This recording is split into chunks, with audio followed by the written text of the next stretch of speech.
Hi, Adam. Morning all, how's it going? Good, good. We're Excellent. just waiting for a few more people to join. Yep. And then we're also, Adam, recording this for people that might not be able to attend. Okay. So yeah, we'll start in a few minutes time. Perfect. Okay, I will just go grab a glass of water then to keep you going. Oh, one question, Kate. I noticed the calendar invite is for an hour. We did talk about a couple of hours, but I'm happy to No, split it in two exactly. if that's easier. Yeah. It is 2 hours. My Okay. apologies. I think I wasn't clear when Valente set it up that it was 2 hours. So he just assumed it was an hour, but my fault. But yeah, it is for 2 hours. And when we discussed it with Free State members, we talked about it being from 10 to 12. Yeah, thanks. Okay, cool. Okay, cool. Yeah, so we'll start in a few minutes. You can definitely get your glass of water. Cool. Colleagues, welcome, welcome.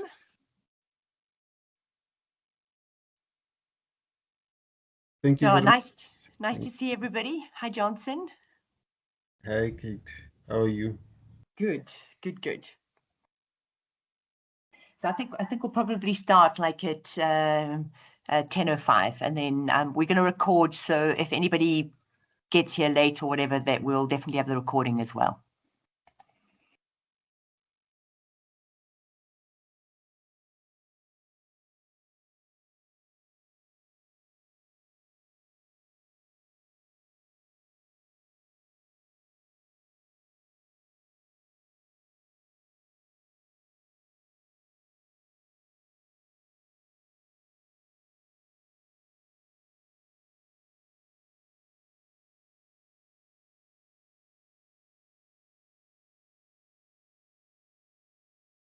Hi, Liu Singh. Nice to see you. Nice to see everybody.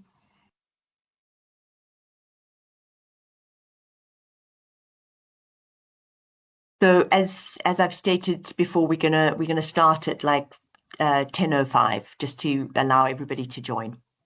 Thanks, colleagues.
We're still waiting for more people?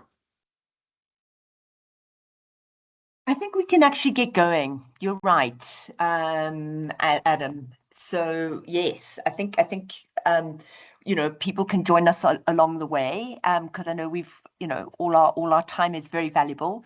And I just want to say, colleagues, I'm sure all of you know Adam Oxford. He's been in the sector for such a long time. We have worked together for pretty much all my AIP time, particularly in the sustainability committee. And Adam, you've done a lot of work for projects such as Amplify SA, which I think has done some really exciting work in terms of supporting small publishers. And a lot of your work, I mean, you've done a lot of work with Sinclair in the in KZN, with Anton van Sale in Limpopo, etc. So I was very excited when you said that you were prepared to look at this advertising, because sustainability, I think, is something that you have really put a lot of effort and thought and time into. So yeah, good. I mean, Adam, please add. And then over to you. And colleagues, thanks so much for being here. All right, let's get started. Thanks, Kate, and yeah, good morning, everybody. So let me just. I thought I'd share my screen. I realise I haven't. I wasn't entirely sure what to call this session in terms of the sort of overall approach, because within advertising there's obviously a ton of stuff we can talk about, but the idea for today's meeting or today's workshop, can everybody see my screen, by the way? Can everybody see the slide deck that I've got showing? Is that Yeah, all okay, looking cool. good. So Yeah. so I've kind of started off from the point of view of refining your media pack, but I think the best thing is, you know, to keep the conversation pretty informal today, and really focused on your problems and what we can. I won't say solve, because that might be a little bit grand. If we knew the answers, everybody would be doing it.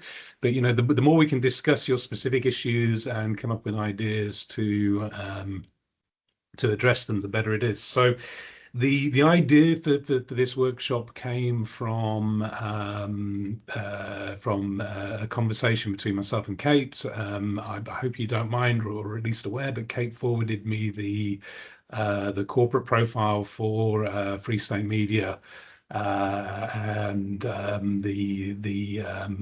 the request for some assistance with it. And so a lot of kind of the thinking around how to structure this morning has come from looking at that and thinking about, you know, what can we do to communicate with advertisers and win their business a little bit more effectively. So I hope that makes sense. We'll do a quick round of introductions, because I don't know everybody in the room, and it's always good to know who I'm talking to. So I think Kate's already done a really good job of introducing me, but just to a little bit of further context, just so that you have an idea that I have a little bit of an idea of what I'm talking about. So my background is as a journalist. I've been a practicing journalist for about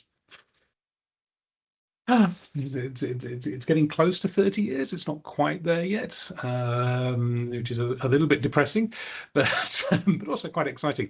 And my background is in technology journalism. So I've done a lot of work. You know, I started writing about video games in the late 90s, of all things. And via that, I got into data journalism, and the technology behind journalism. So I've done a lot of work on digital publishing and working at publishers and consulting with publishers around various challenges to do with digital publishing. But I also have started small independent publishers myself. I was a media entrepreneur at one stage. We launched a website, which is a South African technology news website, which is still going and still just profitable. I'm no longer directly involved with that. But I kind of have been involved at all levels of media companies, large and small, which gives me an advantage that I kind of a lot of the problems I've seen before at various parts or at various different scales. So I'm sort of a typical jack of all trades and master of none. And as the second part of that saying goes, better to be a jack than something else. I can't remember what it is, but it's not quite as disparaging as it sounds. So that's me. I'm based in KwaZulu-Natal on the south coast. And yeah, I love working with community publishers and independent media. Yeah, who else is in the room? Yeah, thanks so much, Adam. So let me quickly introduce myself. I mean, I don't think I need to, but yeah, Kate Skinner, Executive Director of AIP. And then over to you, Edward. If you could if you could introduce yourself and your publication.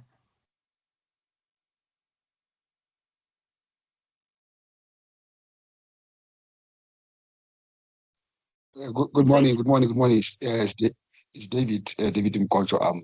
Oh, sorry, you're Petrol. just on. Okay, good. Okay, David, lovely, lovely, lovely that you're here. Yes. Thank you. Thank you so much. And then I'm just looking, I'm going down my list. Erin, please introduce yourself. Good morning, everyone. Thank you, Kate. My name is Erin McGroby. I'm based in KZN, and I am the Office Administrator for AIP. Thank you. Thanks so much, Erin. And Johnson? All right, thank you, Kate. I am Johnson Kobo, the founder and of the Business Weekly, an online publication based in the Free State. Thank you. Thank you, Johnson. And then Libuseng?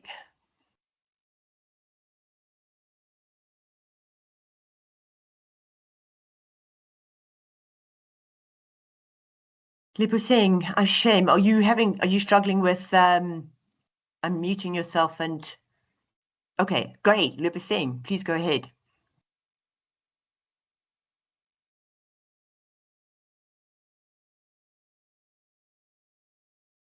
I think we're having some problems with audio. Libuseng, do you want to just quickly put the information about the guard, etc., in the chat box? So and then what I'm going to do is let's move on to Pitso. Yes, good morning, colleagues. My name is Pito Mosetle from Free State, publisher of Metro News, small publication circulating in the Mangaung Metro. Thank you. Great. Thank you so much. And then David. Good morning, fellows. My name is David Mkoncho. I'm in Free State, Petrol News. I'm based in Vicksburg. Great. Good.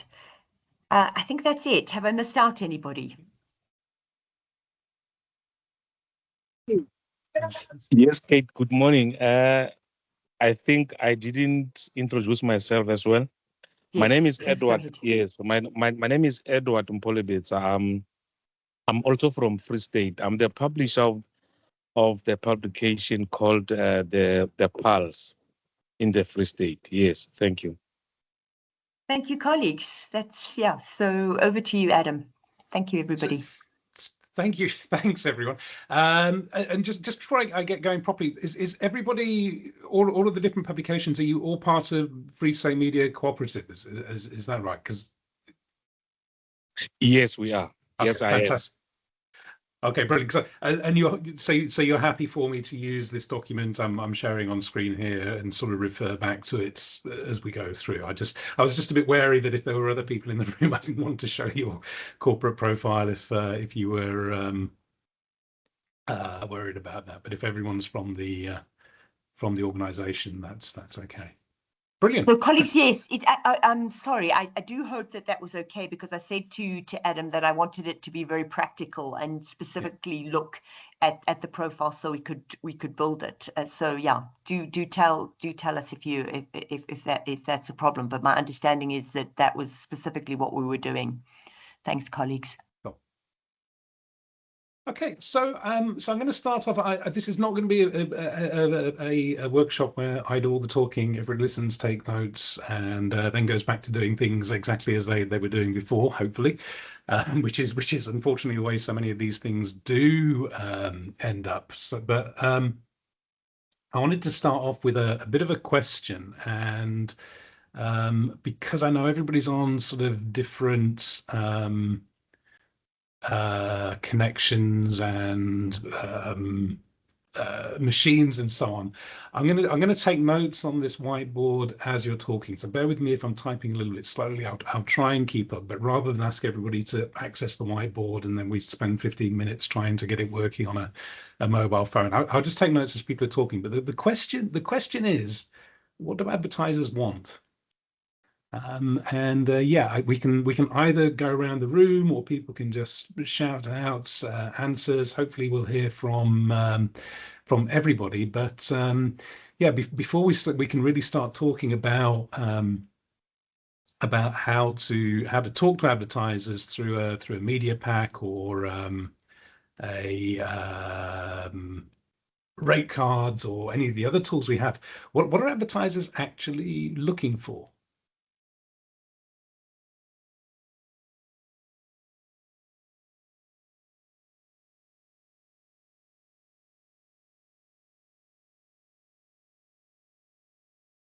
We can anybody got any ideas? We can go around the room and I can start Yes, at the top if that's easier. Hey, Pitzer, go ahead.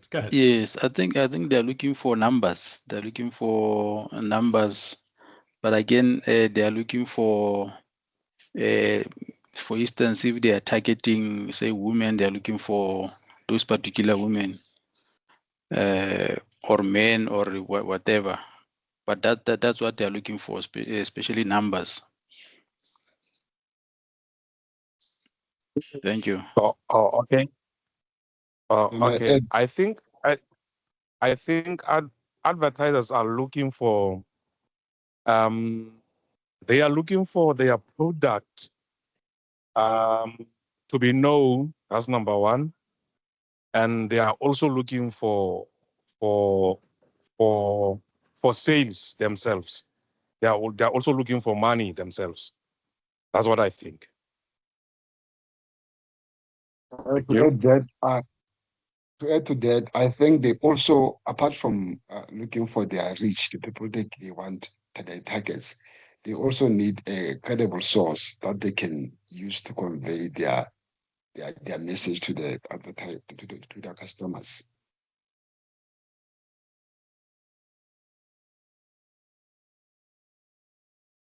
Fantastic. Yeah. This is. I have no disagreements so far. Anything else?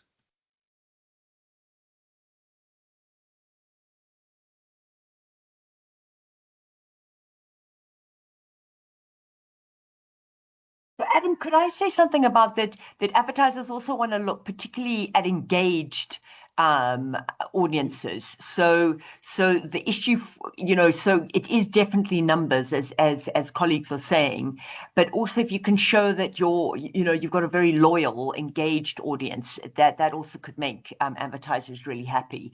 Which means that then the issue of numbers becomes less of a huge issue. Because I think for local publications, the big thing is that often it's difficult to have a very large audience. So that's what is particular to local publications is like a known engaged audience. Thanks. Yeah. Cool. Okay. Anything else? Anything else there? So far we got numbers, particularly if and I'll take screenshots of this and share it with the slides. That's why I'm doing it this way, so that we've got a record for it. Also see that Simon, Chief Simon Mboloko has got his hand up. Oh, Simon, sorry, you didn't introduce yourself. You've just joined. Simon, please go ahead and introduce yourself, and then and then obviously put forward your question or comment. Thanks, Simon. Oh, okay. Thank you, Chair. Good morning, colleagues. My name is Simon Boleka, the publisher of Siponi News, the Soto publication in the Free State. Yes, to answer the question with the little knowledge that I have is that I think advertisers need connection with their families, with their clients, emotional connection, if I may put it in a simpler way. Thank you, Chair. Simon, I'm struggling to hear you. I don't know if it's just me. I'm not hearing Simon.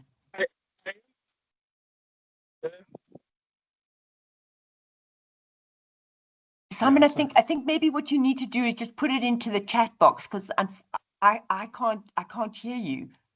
I think if I heard that correctly, and there were a couple of problems with the line, I heard that advertisers are looking for connection, and I caught families, which I think are you referring to?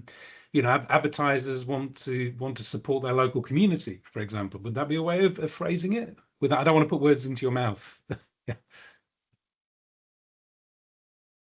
It seems like I'm lost in connection here, Chair. No, now we can hear you. We can hear you now, Simon. Oh, you can hear me loud now.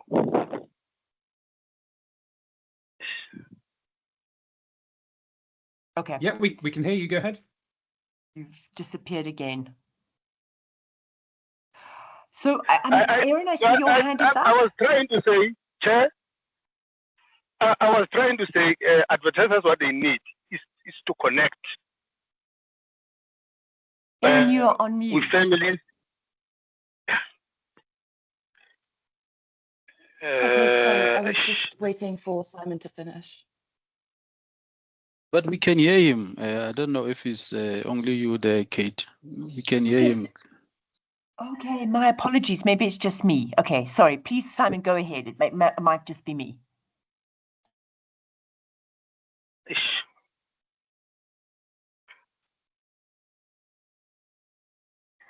Okay, let me repeat again, Kate. I was saying, with my little knowledge, is that the advertisers, what they want is to connect and build a relationship with their consumers, because their main goal is to sell their product. And the other thing that the advertisers that they need is trust, for that they can protect their brand. Okay. Yes. That's my intake on that, Chair. Thank you. Thanks, Simon. And Erin, did you have your hand up as well? Yes. My point is just alignment with regulatory bodies. I think for some advertisers that might be important, like with the ARB, for example.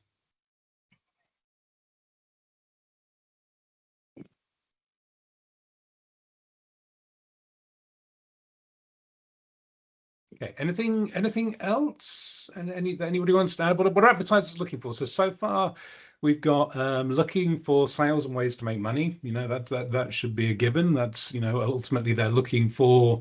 I'm going to add another thing here.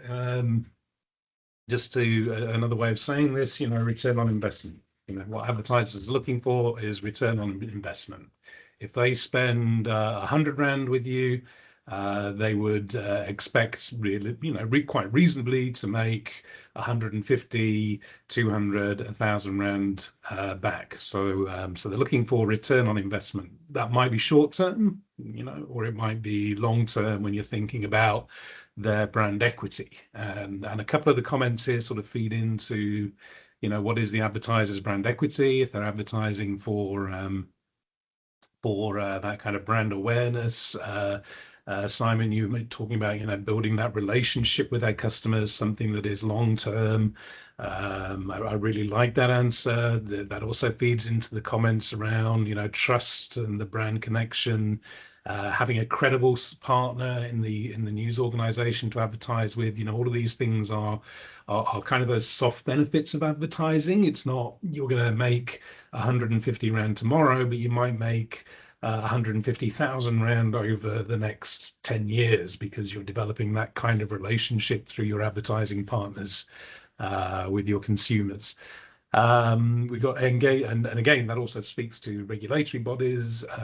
Quite a strong message. I think we don't talk about enough how much advertising is completely unregulated when we think of the influencer markets and how many publishers don't declare advertising interests. And so I realize I'm sort of looking over this way. It's because my screen is over on a different screen to where the camera is. But I hope it's not too distracting. And then we've got engaged audiences, a lot of stuff on the numbers. You know, can we essentially make our numbers stand up if we're telling an advertiser they're going to reach a particular community? Can we prove that with numbers? Do we have the impact metrics to say if you're advertising a product which is specifically for women, are you reaching women within the broader audience that we tell you you're reaching? So again, it's kind of credibility, but credibility through data. I would throw on, I'd also throw on this one, that actually, you know, just like all of us, sometimes what advertisers really need is somebody to listen and understand them. And you know, one of the problems I think we have is that when we approach this challenge of selling advertising as a news organization, most of the time, what we're doing is approaching it from a position of ignorance. You know, we can guess what an advertiser needs. We can sort of fall back on what we know about how advertising works and so on.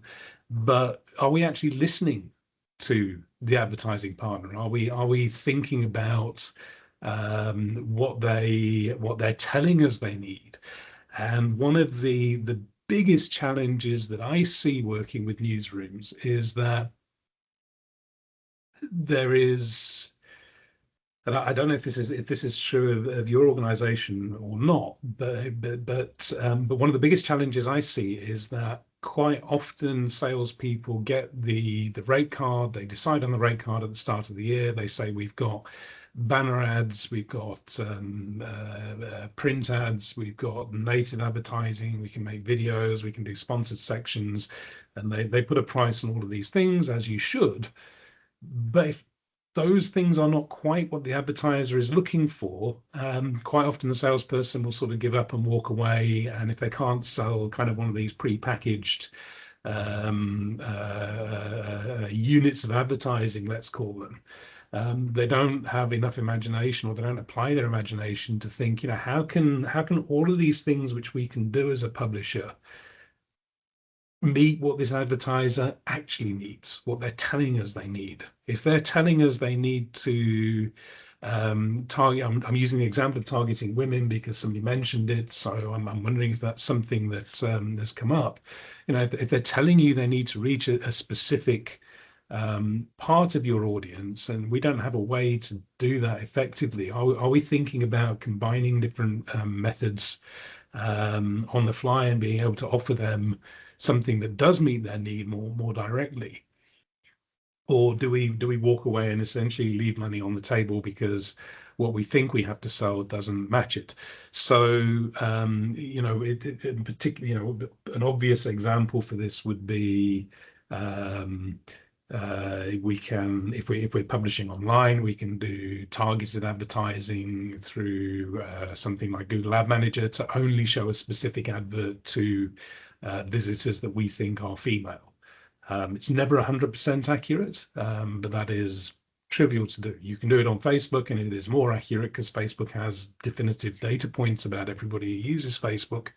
It's a bit harder for us to do as publishers, but we can be quite creative and say, well, you know, maybe if what the advertiser is looking for is actually ways to interact and build trust, and where are we connect with their consumers, and their consumers are I don't know, the women in Bethlehem, for example, thinking of a very specific Free State oriented scenarios. You know, maybe what we want to do is work with them to put a voucher in the newspaper or online that only women in Bethlehem can use if it's specific to a store in Bethlehem. But as part of the process of doing that, and using that voucher, we ask them to share their email address or WhatsApp number or something, because those kinds of activations and actually building a consumer database is often, you know, very key to this comment from Simon about building a relationship with their customers. A lot of advertisers, you know, they want to use this as a conduit to build a direct relationship with their customers, and we can help with that. We can help with that in ways that don't necessarily cut us out of the loop in future. But if we can help them to build those personal relationships, you know, we can help to again achieve those aims. So we think about what advertisers need, and you know, really, we can only be sure of that if we have the kind of relationship with an advertiser where we can ask them and take note of it and think about it. And quite often we don't, because we're much more interested in talking about ourselves and trying to sell ourselves than we are in listening to the advertiser and their problems and how we can fit into them. So we'll come back to that activations thing a bit later, and obviously, I'm being very high level here and not going into all of the privacy issues and things like that around it. But yeah, just moving on. Yeah, do we really know what advertisers need? Do we ask is the start of it. So how comfortable are people with doing a little bit of role playing? If we were doing this in a physical workshop, it'd be much easier to get people standing up and doing a bit of role play. But do we have a couple of willing volunteers who would be happy to act as Free State Media on one hand and an advertiser on the other, and just do a very quick kind of attempt to sell Free State Media using the tools that you have so far, which I think is predominantly the media pack that was shared. Do we have a volunteer to be the media cooperative?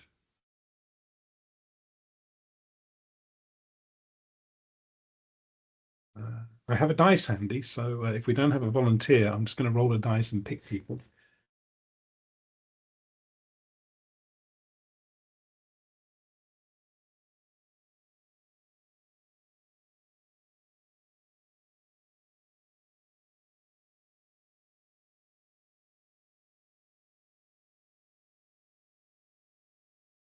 Okay, there we go. That's the number 4, which on my list is going to be Johnson. Can I volunteer you to be the Free State Media advertising representative?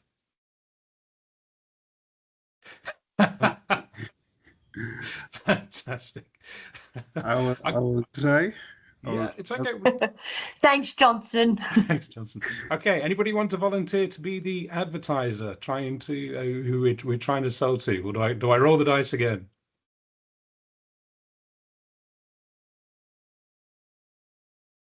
Okay. And this time it's a 6, which is going to be Pizzo. How's that? Are you happy to act as the advertiser, Pizzo? Yes, let's try and see. Let's go for it. Okay. So let's give it a go. Let's see how it works in an online environment. It's a little bit weird, but we're all friends here. There's no right or wrong way to approach this. But essentially, let's have a go at role playing that first meeting you have with a particular advertiser. I haven't thought up who the advertiser is, Pizza. I don't know if you've got any ideas of the kind of company you'd like to represent. Oh yes, I'll just think of something. Okay. So yeah. So we can start. Yeah. Have you thought of something? Are you Yeah, a car brand maybe. A car brand. Okay, fantastic. Yes. So the kind of car brand, and in terms of kind of it's a SUV. I'll think of SUV, Jetor. Yeah. Yeah. Fantastic. That's perfect. That's absolutely perfect. Thank you. Okay, Johnson, let's go for it. Let's sell the Free States Media Collective to Jetor. I'm going to turn my camera off so I'm not distracting. Okay, no, let's try. I've been trying to look for the document here, but I can't find it. But I'll just say it from the top of my head. Good morning, Mr. Pizzo. Yes, good morning, Johnson. No, great. I come here to represent the Free State Cooperative, to invite you to come and advertise on our platform. So the Free State Cooperative entails a number of publications across the Free State.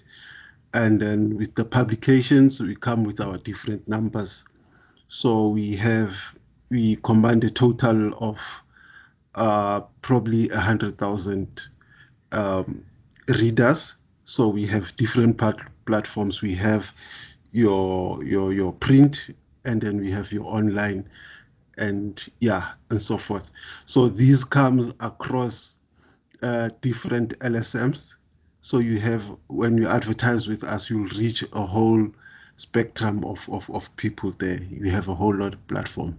So we give you a rate that is quite reasonable for you to reach your people. And most of them, as you sell a car, it is your mostly are your target market, and these are people who have buying power.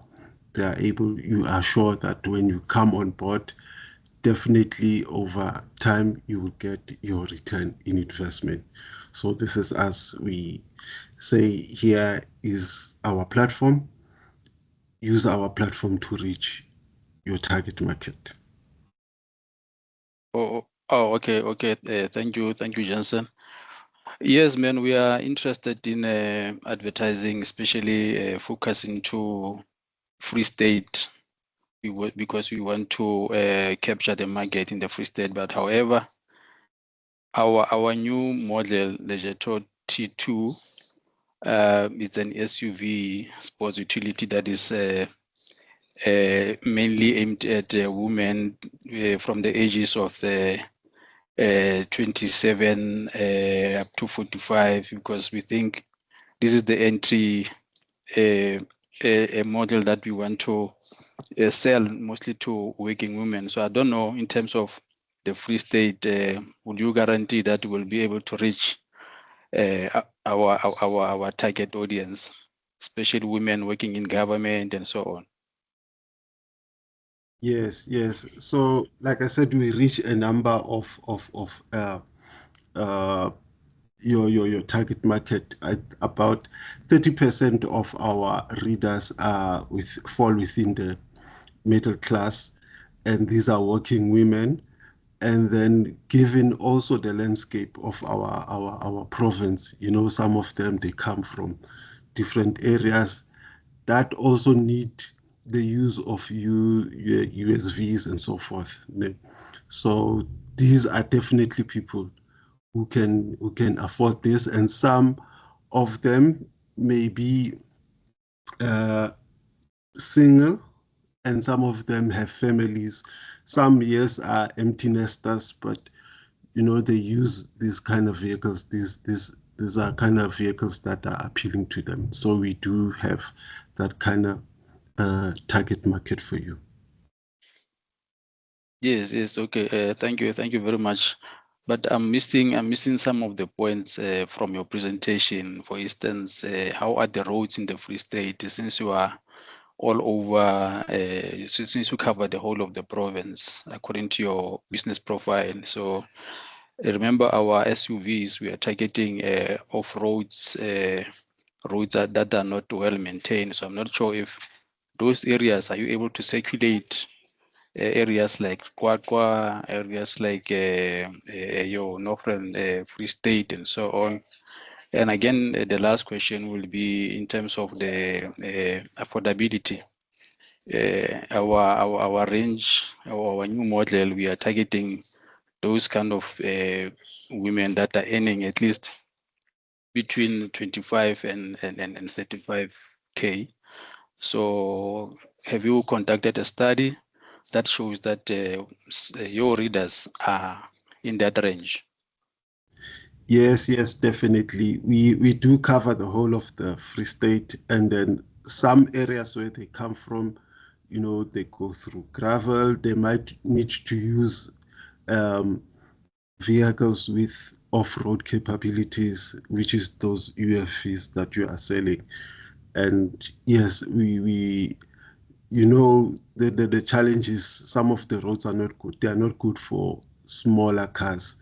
So mostly we've seen also the trend in the Free State that most people are now opting for your SVUs, for your Hilux, these big cars. So I think this would be your target market. And then also, like I said, 30% of them fall within the middle class.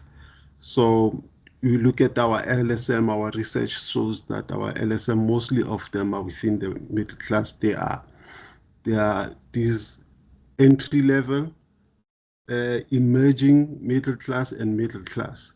So we do definitely have those people who are earning from 25,000 going up. So these are the people who usually consume and visit our platforms mostly. So you definitely have that target market. Oh, all right. No, thank you very much, Johnson. I think maybe moving forward, can you send us your rate card so that we can see in terms of the rates how you are charging, and then I think from there somebody from my office will set up a meeting with you to finalize our engagement. Thank you very much for your time, Johnson. Definitely will do that. Thank you very much, sir. Fantastic. Thank you very much, gentlemen. That was very convincing, and yeah, exactly. Thank you very much for not hanging up and running out of the meeting. What do people think? Did that feel genuine? Did it feel like the conversation you've sat in with advertisers, large and small, in the past?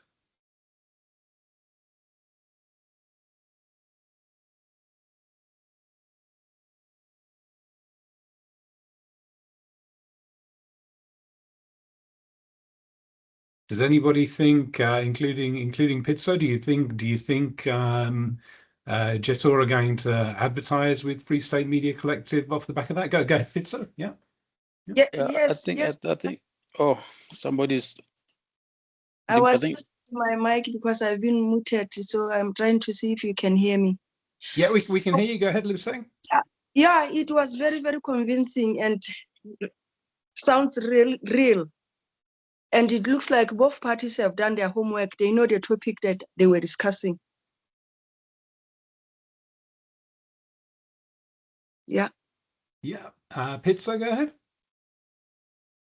I think what I could pick up is that we still need to refine our profile, because some of the things that we are discussing, they are not included in our profile, like your LSMs and so on. So I could pick up that from Johnson, that there's information that is still lacking there.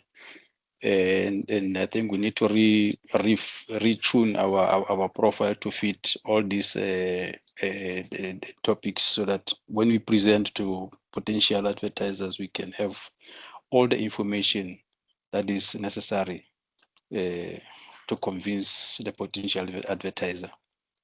So the one question that you asked that I really liked, and I think is also very important. You asked, have you conducted a study that shows you have readers within that range, when you were talking about, we need, we can only sell to people who are earning a certain amount of money, because we're an expensive SUV brand.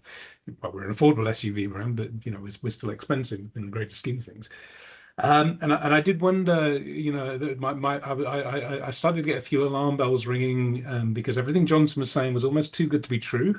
It was like, yeah, of course we have 30% of our readers are earning that much, and they all need SUVs, and I wondered how much of this is actually backed up by real data and numbers.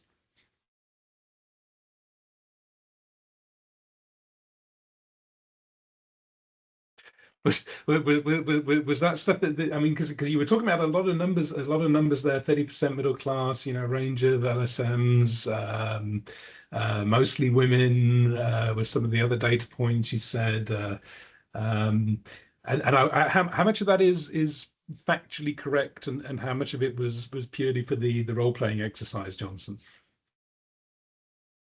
Okay, yes. I think, yeah, most of it was just for role play. I was just taking it from the top of my head, So I just threw numbers there. So just to make it convincing. So yeah. Wouldn't it be great if you had those numbers in front of you and at your fingertips to respond with? They're important to get them going into the meeting. Yeah. Yes, that would have been powerful. Yeah. Yeah, but no, it's a great. But thanks. Thanks for that. Because the other thing that the other thing that again was just a slight alarm bell for me was that you kind of you have to be careful about almost contradicting yourself. Like at one point you were talking about, we reach everybody and all LSM groups, and then you said, and they have real buying power. And it's like, okay, well, who has real buying power? What do they have real buying power for? Because that's quite a broad statement if you're saying that some of our readers are right at the bottom of the income brackets, as is extremely likely. Others of our readers are right at the top, as is also extremely likely. But how many sit within different areas? And you did say 30% fall within the middle class, which would be great if you can quantify that to a reader, to an advertiser. Interestingly, despite the fact that, and I'm not surprised at all, so this isn't a criticism, that even though I kind of queued you up and said one thing that advertisers are looking for is somebody to ask them questions and understand what they need, you didn't do that. You went in and kind of presented everything you have. I mean, Pizza was very, very generous and said, look, we are looking to reach women aged between the ages of 27 and 45 who do a lot of off-road driving to get to work, and they have to be earning 25 to 35,000 rand a month.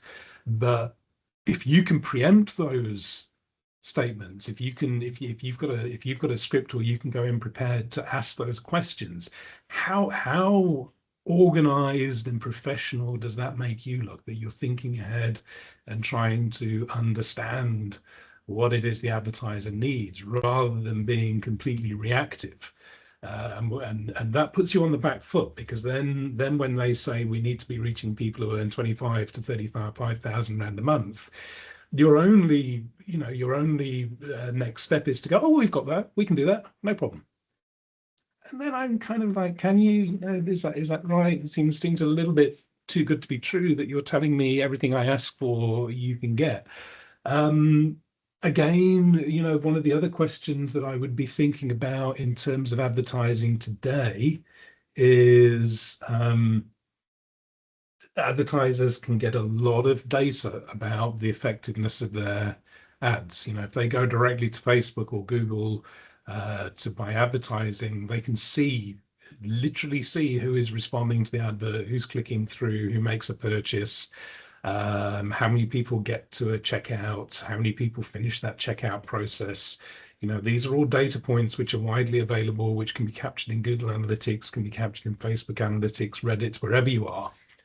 So one of the big questions that they should be asking, and you should be prepared for, is how do they know their advertising is effective on your platform? And this is a big challenge for print, and I think we kind of ignore this at our peril. That if I'm advertising in print, how do I know that advertising is effective? How do I know that people are buying jet or vehicles based off the back of a print ad? And there's a few things you can think about. I mean, we don't have time to go into today because it's not the purpose of today's workshop, but if you can do like a 6 monthly or annual brand awareness survey of your readers, and you can show that at the beginning of the year, 10% of readers were aware that Jetor is the most cost-effective brand of SUV for sale widely throughout the Free State. And at the end of your campaign, 40% of our readers said that they were aware Jetor is the most cost-effective, widely available brand of SUV in the Free State.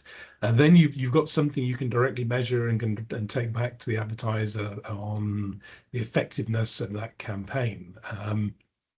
You can't do that for every campaign, so kind of standardizing those surveys regularly could be a thing to look at. You can also look at the types of adverts. So, you didn't really, again, it was a quick 5 minutes thing, so we can't cover everything, but you didn't volunteer any particular advertising formats, Johnson. You said we do print and we do online, but what does that mean? You know, in print, can you do sponsored sections? Can you do inserts? Can you do vouchers? Can you put something in the paper that says test drive the Jetil today and we'll give you a free bar of chocolate if you turn up with the paper in your hand or with a copy of this advert and your email address? You know, what can we do to demonstrate the effectiveness of our adverts? And again, I mentioned it before, something like that process of put an advert in the paper that requires the reader to go to a dealership to give over their email address to test drive the car. The value in that is that the advertiser is capturing the email address for their direct marketing, and that is so valuable to them. You know, it's something that you can sell at a premium because it's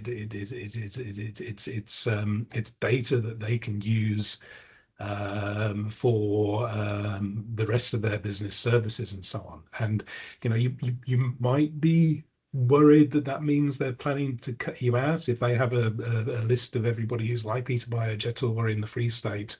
Why do they need to go through you? And that comes back to what we were talking about, trusted partner.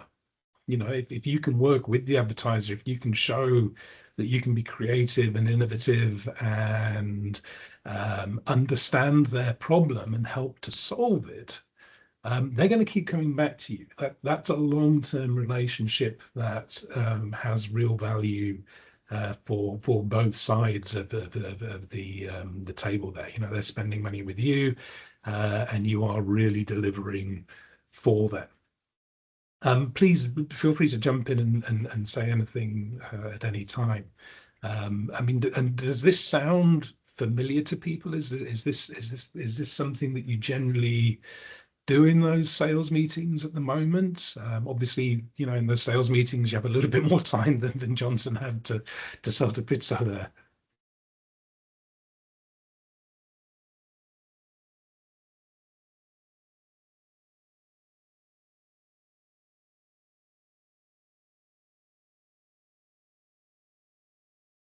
Yeah, go ahead, Kate.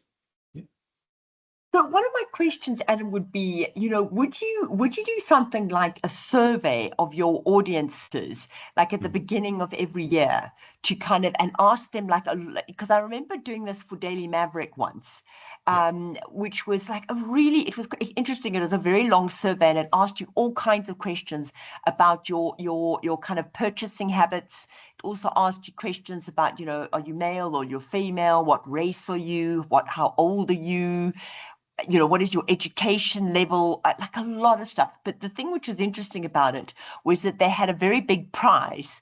So if you were prepared to spend 20 minutes, which is a long time for most people, you know, filling in all of this, there were some quite generous prizes so that people felt like that it was worth their while filling them in. Do you think something like that is useful? Because then, you know, I'm just thinking about, like, you know, you would then take all of that information and you would take it to your advertiser. And so when your advertiser asked you questions about, you know, do you have women of a particular age and particular salary, you could quite genuinely go through your database and say yes, because you had actually asked a whole lot of women in your audience that very question. Just a thought. Yeah.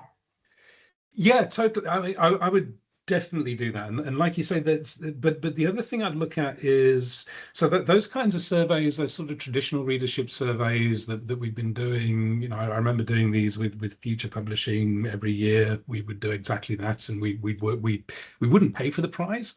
We would get somebody to donate the prize. You know, never spend money unless we absolutely have to. We'd go to a laptop manufacturer and say, you know, can you give us 3 laptops to give away for our readership survey in return for getting your branding at the top of it? You know, the Free State Media Readership Survey brought to you in association with HP laptops or Jetil cars, you know, win an SUV by spending a lot of time to fill it in. And yeah, with those kinds of surveys, you really need an incentive, a strong incentive for people to put it in. People are not going to spend 20 minutes giving you all of their life's details unless there's a good reason for it.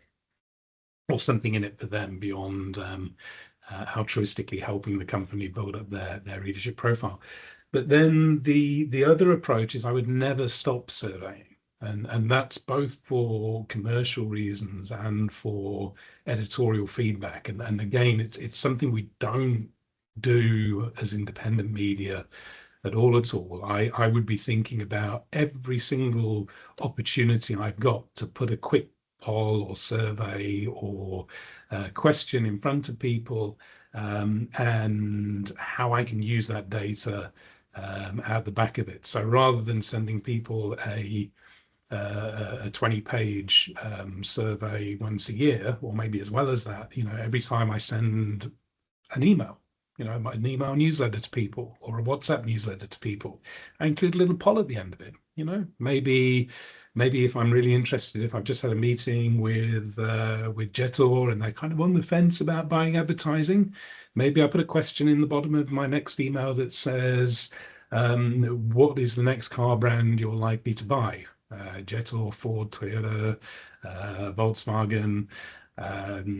Just very quickly, 3 options, something else, probably a Suzuki at the moment. I think they're the biggest car brand in South Africa right now. So, and that is almost zero effort. It doesn't take you any time to put that in, and it doesn't take the reader any time to respond to that. And suddenly next week I can go back and say, look, people like Jetor, but we did this quick informal poll. It's not scientific. I can't say this is representative of our whole readership, but based on feedback from what we did last week, right now people are more interested in Suzuki's and Fords than Jetor. So maybe we can help you shift the needle on that if you do advertise with us. So it's that kind of what we I think that the problem is we don't think of all of the different things we do as publishers, all of the different opportunities we have as a complete toolkit for solving people's problems, and in this instance, we're solving an advertiser's problem. Okay, well,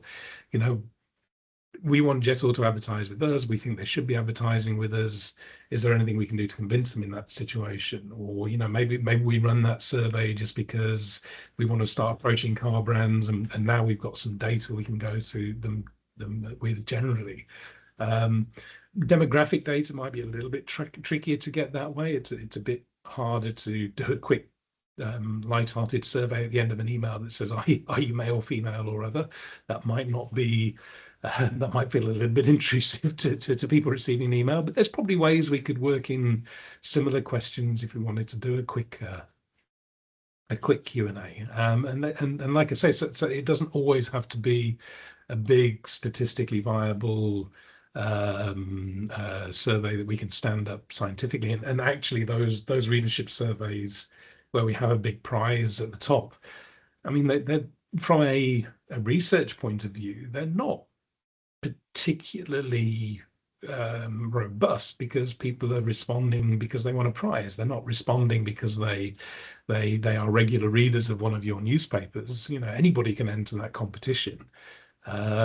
So those quick, from a can I take this data to an advertiser, those quick surveys that come back from, say, your website or from an email that's sent out to people our readers, I mean, that from a particular lens, they're almost more valuable because this is people who actually read and interact with your products on a regular basis. So yes, there's a lot of ways we can get that data, and the more of it we have, and the more of it we have at our fingertips, the more we can get beyond just answering questions and preempting questions for an advertiser. So I'm going to move on a little bit because I don't want to run out of time. But so we've been talking a lot about kind of, what do advertisers need, and on a certain functional level, what we can do to satisfy those needs. The next thing I want to talk about is possibly a little bit more abstract, and that is, what do people buy? So this is a question to the floor. What is it that people purchase? What are some of the motivating factors that get somebody to commit to making a purchase? We've talked about the functional stuff. You know, do you satisfy my fundamental needs? But you're not the only publisher in the Free State. You know, what is it that's going to get people buying from you over somebody else?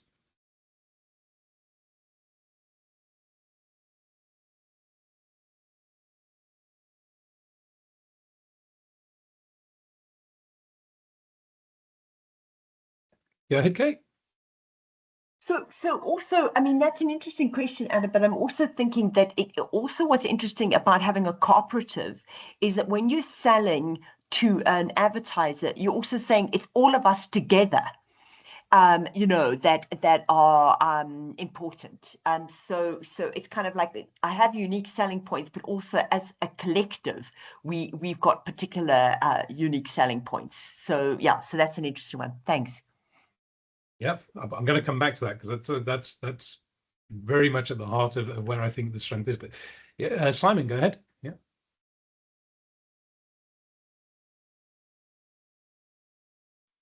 Okay, can you repeat the question? My apologies, I didn't get. Yeah.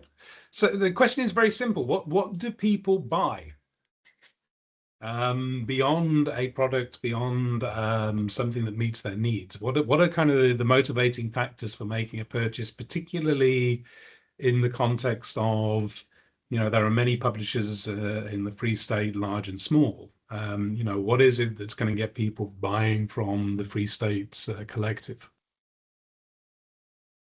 Oh, okay. Now I understand now. Now I think what people buy is what they see the value of what they are using their money for. And secondly, they are buying from the trusted brand, which they know that if anything goes wrong, then they know where to go, maybe to lodge their complaint and stuff like that. And also is to protect their brand, because you can't just buy everywhere, whereby at the end of the day, you won't know where did the brand was manufactured. It's again about the value of the money for everything that you buy. But I was asking myself a question of, on the very same note of why advertisers, they are leaving to advertise with publications in the province, and what exactly might be the problem or what went wrong. Because I saw many advertisers pull out from the campaign with some few newspapers, whereby it was a big question for me of why all of a sudden they just decided to pull out from the campaign. Thank you, sir.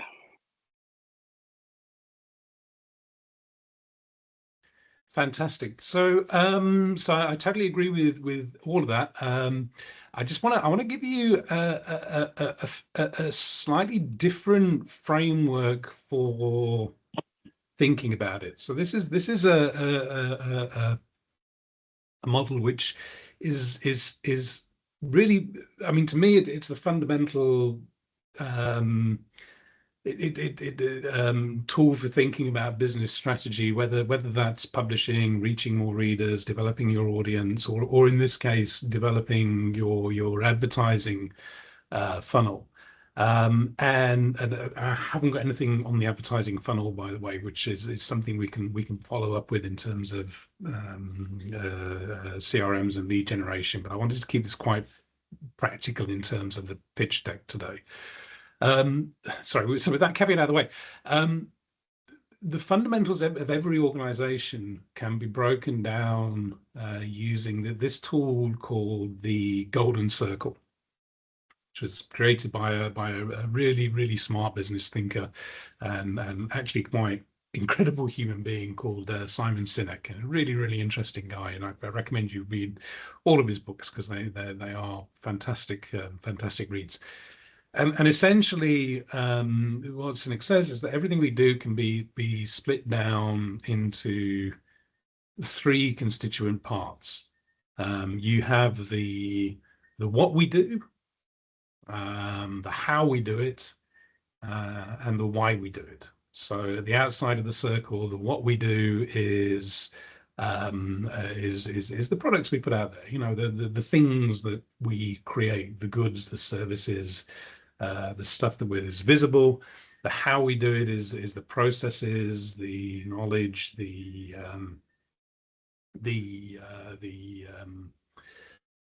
mechanisms for producing the what, and at the middle of it all is the why we do it.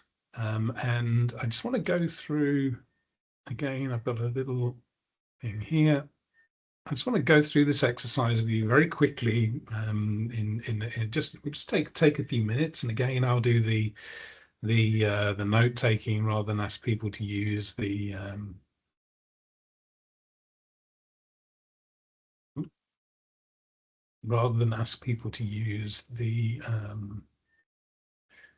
do I lock this? There we go. Sorry.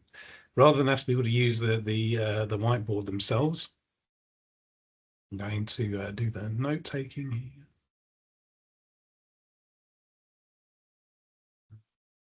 So tell me, as the Free State Media Collective, what do you do?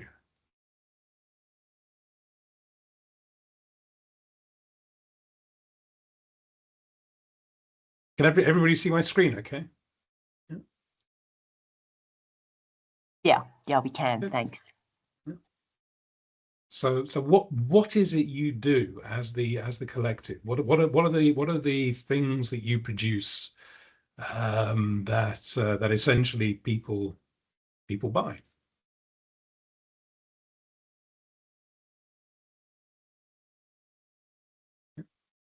There's no wrong answers, by the way.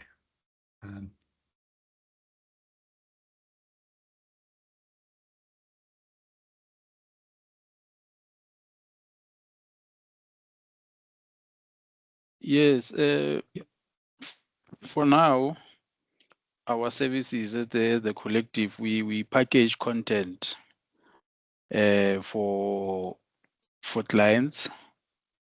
We build brands for clients in terms of advertising, and also we distribute media products. This will be, for instance, your government notices, government media statements, and so on. So this is what we offer. We offer to clients. Thank you.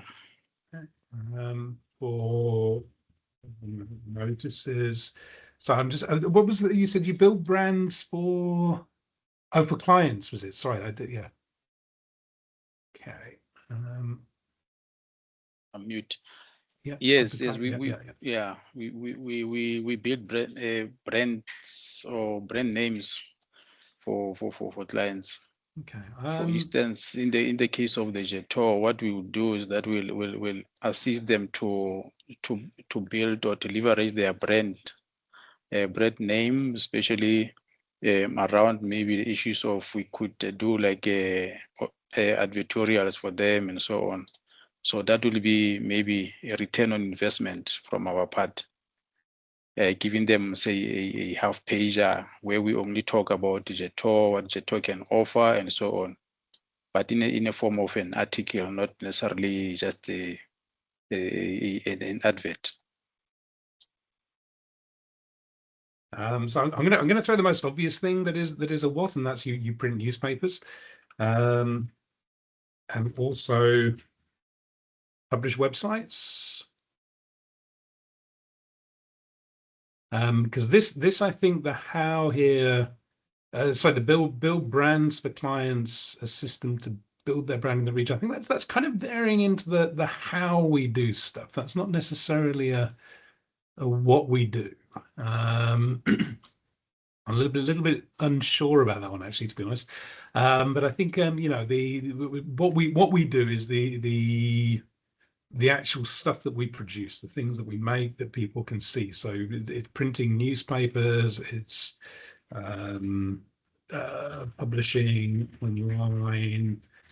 I don't know, do you have any community? Do you have any newsletters or WhatsApp communities or anything like that that you use to interact with readers?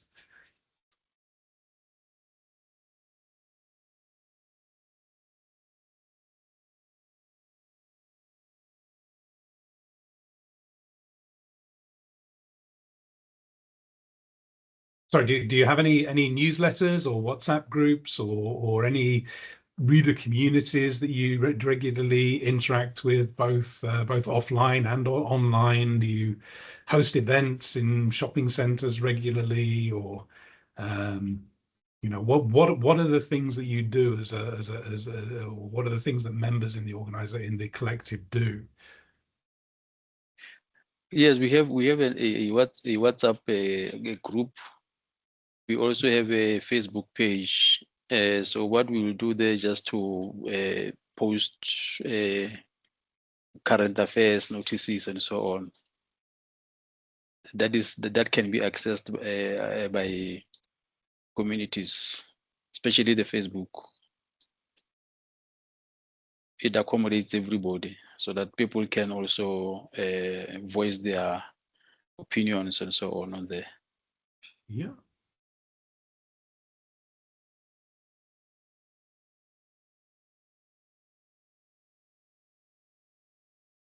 Okay. I'm just grouping these together very slightly. Anything else? Is there anything else that you do that you produce that makes you money as an organization? So I've kind of grouped these together in sort of three areas. So we've got, you know, obviously publishing online, websites, printing newspapers. That's what we do. We sell advertising essentially through advertorials, spaces for government notices, display ads, and so on. Everything advertising wise there. And then we also do, you know, community. We also have communities, communities of readers that we reach through WhatsApp or Facebook, or, you know, places where we can interact with them. Do many of any of the members regularly host events or any kind of physical interactions with readers?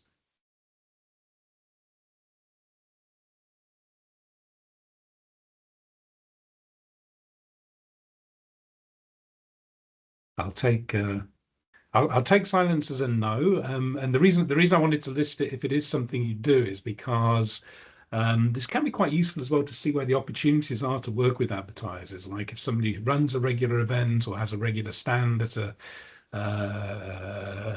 outside a supermarket. I know one of the publishers in KZN quite often just takes a banner down to the local shopping mall and a little table and sets up a place where she can talk to her readers as they're coming out of the pick and pay or whatever. You know, all of these are places, opportunities where you can also carry advertising or work with advertising partners. But you know, we can generally got a good idea of what we do.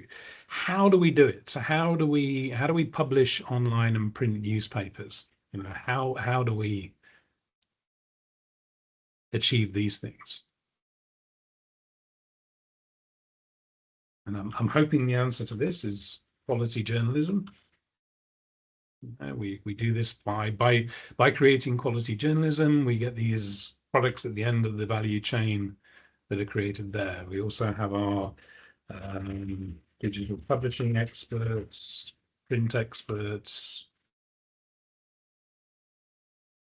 printing presses, whatever it is, so and so on. You know, how do we carry advertising? It's going to be by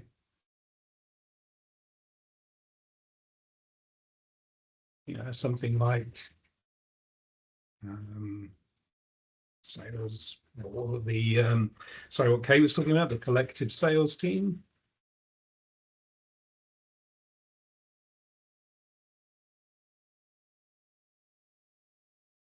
We'll go into the how there. You know, how do you fill all of these advertising slots? You know, one of your key advantages is that you can sell across multiple titles, the multiple publishers through the collective.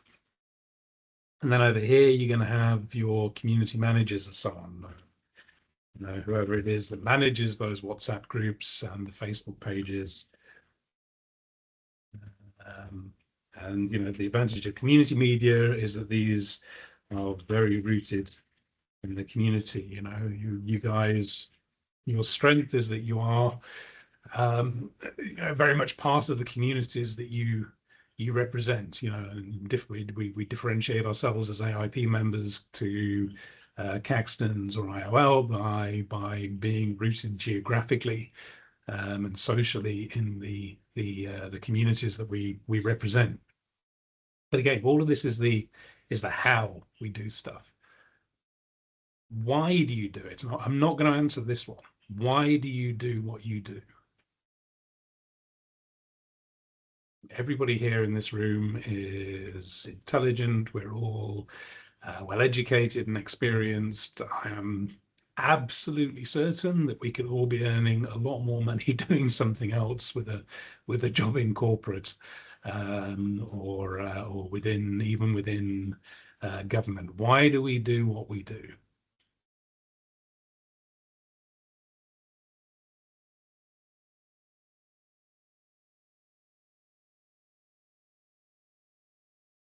Yeah, go ahead, Kate. So I mean, my sense of what is so amazing about publishers is that people genuinely want to make society work better, to build local democracy. So I mean, and entertain and educate and inform the audiences. So that's why we're there. I'm hoping that advertisers then think that that's good reason to advertise, because they might not be completely aligned on the kind of building democracy side of things. Thanks.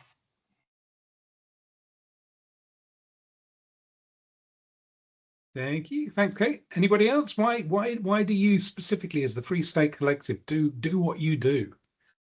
Yeah, go ahead, Pizzo. Yeah, and I think also, and we do it for the love of it, because these publications are free publications. So if advertisers could realize that no matter what we have, this need in us to publish information for our readers, irrespective of whether our papers are free. So that alone, I think it has value into the why we're doing what we do. And at the end of the day, because it's a free publication, many readers will have access to it compared to the ones that you buy, because not everybody can afford, buying newspapers nowadays.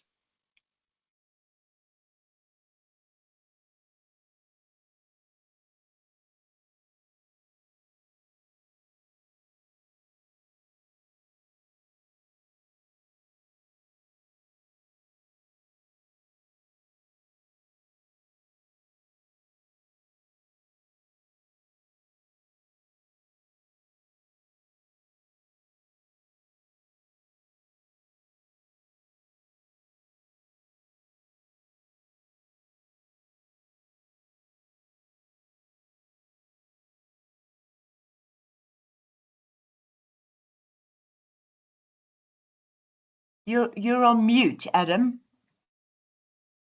Sorry, I was just saying I'm going to move the publishing for the benefit of our readers and a free publication so many people have access to. I'm going to put that into the how, because again, that's more of the how we achieve our ends than the why we do it. Not that it isn't, absolutely fantastic and very noble and important.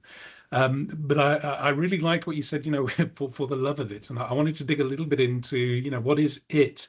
And I suspect it's kind of aligned with what Kate was saying about, because we want to build local democracy, we want to entertain, express the Rethian values, entertain, educate, inform. What is it? What is it? We do it for the love of Our communities. our communities. Yeah, I think it might also, talk to our communities.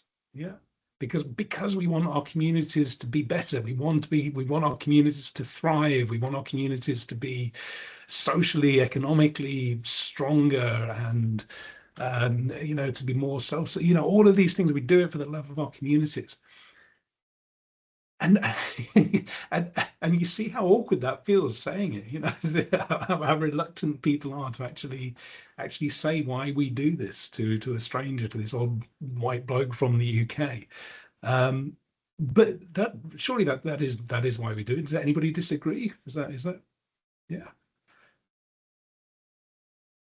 But I don't know if you can pick up, even the change in my voice when I start talking about this, when we start talking about the real why of why you do it, the instant you say that, I get very excited and I jump around and my hands start moving.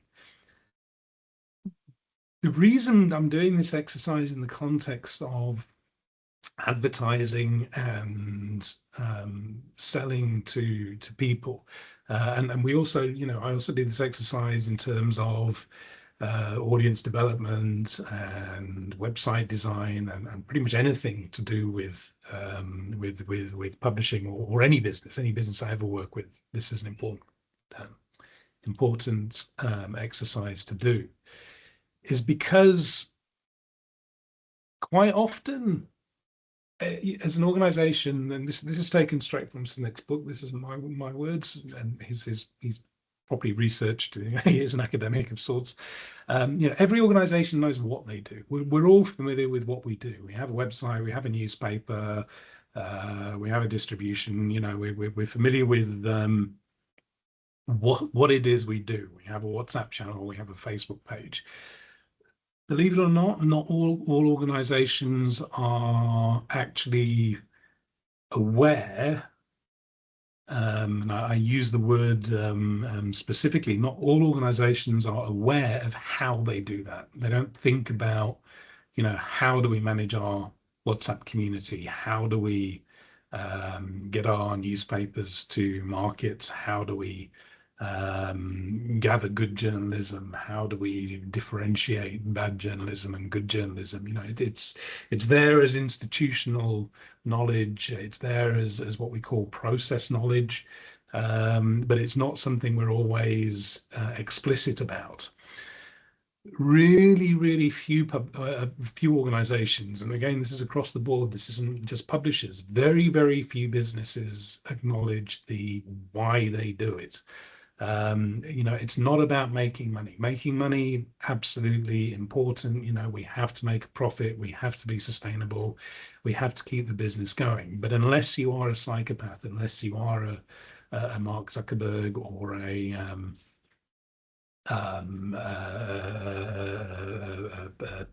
Donald Trump, you're not just in it for the money, and if it's just about money, there becomes a point where there's no point doing it anymore, because there becomes a point where more money is just a way of keeping score. The why is a purpose, it's a belief, it's the reason your organization exists, and it's what people buy. When people buy from you, yeah, they need your problem-solving abilities. They need what you do to solve their problem. But the reason they're going to choose you over everybody else is because you can fully and completely express the why to you. And I often sit in the sustainability meetings, the sustainability committee meetings, and I keep my mouth shut because I don't want to appear like the lecturing guy. But so many publishers I talk to say, our government should support us more, or local advertisers need to support us more, and that they always express that from the point of view of what we need as a publisher, and it comes across as a sense of entitlement. It comes across as a sense of, what we're doing is so fantastic and worthy and holy because we are the great God-given journalists that, all of these organizations locally should be giving us money because we can't survive without their assistance. Being a little bit brutal, but there's a strong kernel of truth in this. But what none of those organizations want to do is actually interact with these people who they feel should be working with them, not from a sense of entitlement or obligation, but because we're part of the same community, we're part of the same ecosystem, and really work on expressing their role within that community and ecosystem, really expressing, why they are there, in a way that other organizations are not. And I think for AIP members, where you're not Caxtons, you're not IOL, you're not the big media companies who do not have local representation, who do not have writers and reporters and sub-editors who live amongst the communities they are reporting on. This is the big differentiator, and we really should not be afraid of saying that and saying it directly to advertisers. Why is Jator going to choose you over whatever free sheet Caxton's is putting out with the same old news from their central news desk, or anybody else? Why are they going to use you? Because you care. Because you care, and your community knows you care, and they use you as a to make buying decisions. If we're going to contextualize it in cold hard capitalism, your why is why the readers trust you, why the advertisers can trust you. We started talking about trust an awful lot right at the beginning when we were saying, what are advertisers looking for? I think Simon, you were talking about brand trust and looking for a trusted partner, and this is what they trust. This is fundamentally where the trust is. If you can express your why, if you can express why you're doing what you do, that's the basis of beginning to build trust. It comes in other ways. It comes in being able to stand up numbers. It comes in having good data and being able to be absolutely 100% sure that when I say I have 30% of my audience is in the middle class and earns between 25,000 and 35,000 rand a month, or 30% of or 55% of my audience is women, not having the right numbers breaks trust. But building trust from the start really involves being able to express why you do what you do. Does that make sense? Is everybody kind of following along? Like I say, it's a little bit more abstract than the first half of the session and the final quarter of the session. But I really want publishers to think about this with everything, whether it comes from how we present our news to our readers, or how we present our advertising options to our advertisers. This should be really, really clear. I'm going to give you an example now from the UK. It's if you've ever been to one of my sessions before, you'll probably have seen this, because I love this website. I think it's brilliant. I wish all publishers could do this. This is a publication called Black Ballad in the UK. Its primary revenue model is membership, so readers pay £1 a month to become members. It was started as a small blog in Bristol, and now it's a big national publication with the ear of politicians, and they do a lot of deals with big cosmetic brands, particularly because they know and understand their readers so well. They've got reader data coming out their ears. They know who their readers are, and when Nivea or L'Oreal want to do a campaign in the UK, they know Black Ballad can deliver for them on all of those metrics we were talking about earlier. And all of that really comes down to the very first line on their website, where they tell you what they do and why they do it. Black Ballad is a UK-based lifestyle platform that seeks to tell the human experience through the eyes of Black women. Before we get to any news stories, before we get to any advertising, they tell you who they are. They tell you why they do it, to elevate the voices of Black British women through content, community, and commerce. I've never seen another news website do that. But immediately, whether I'm an advertiser, whether I'm a reader, I know if this is the site for me. It's a yes or no answer. Are you a Black British woman? I am not a Black British woman. Therefore, this is probably not the website for me. If I am a Black British woman, let me take my money. You know, you are the people who have my back. If I want to advertise to Black British women, take my money. You're the people who know your audience, who are connected to them. So that kind of clarity, that kind of simplicity, we're almost afraid of it. You know, it's like we don't want to be really bold and say what it is and what we do and why we do it. And maybe it's because we're afraid of alienating readers. Maybe we're afraid that, you know, we want to be able to sell a white South African viewer as much as we sell a black British page impression. But, you know, these guys work because they don't do that. They say, this is our audience, we know who they are, and we're going to work with them to make your brand better, if you look at their advertising material. So coming up to the end of it, you know, what we want to do is really focus on the media pack. How do you present all of these things to the advertiser? We've covered a huge amount of stuff in 90 minutes. You know, what the advertiser needs, the data you can produce to demonstrate that you can satisfy that need, and then, you know, almost most importantly, you know, what it is that you need to present about yourself to demonstrate that you are the people that should be trusted to solve these problems the advertiser needs. Now we're going to talk about presenting that in a media pack. So we all know what a media pack should contain, I hope.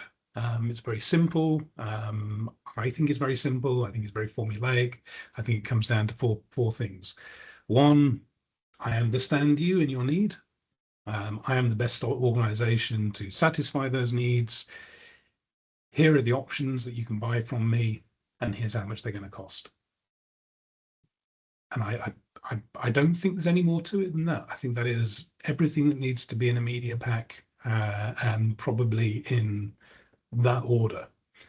Anything that doesn't fit into these four things, I think is superfluous requirements. It's contextual information. It's like the inverted pyramid of news. It's the stuff at the bottom that we can cut if we don't need it. The message we want to get across to advertisers: I understand you, I see you, I know how to fix your problems. I'm the best person to fix your problems because of who I am, who I reach, what I do, why I do it. And these are the things that you can buy from me and how much they will cost.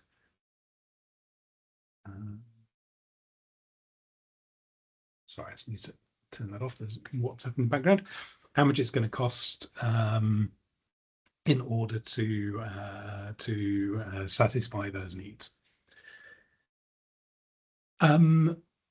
I want to go through some examples of media packs that I think are really good. This is, and I'll share these links with you, or I'll share the presentation with you so you've got these links. But Biz Community is really good. This is a South African site.